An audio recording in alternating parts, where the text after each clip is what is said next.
आज आपण लसूण कशी ठेवायची ती बघूया। गट्ट्यावरील सालं असतात ती काढून घ्यायची आणि तसेच अख्खे गट्टे ठेवायचे।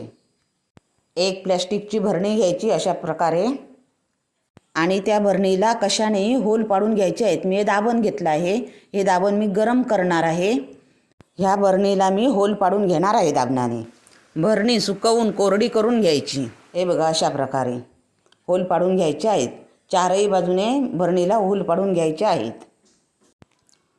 होल पाडल्यामुळे हवा खेळती राहते, लसूणला बारीक किडी म्हणा किंवा झुरळी असं काही पडत नाहीत आणि लसूण जशास तशी राहते, आहे तशीच राहते, लसूण पोली होत नाही।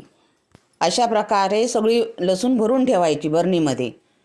3-4 महिने काही एक होत नाही लसणीला। माझा व्हिडिओ आवडल्यास व्हिडिओला लाईक करा, शेअर करा आणि सबस्क्राईब करायला विसरू नका। धन्यवाद।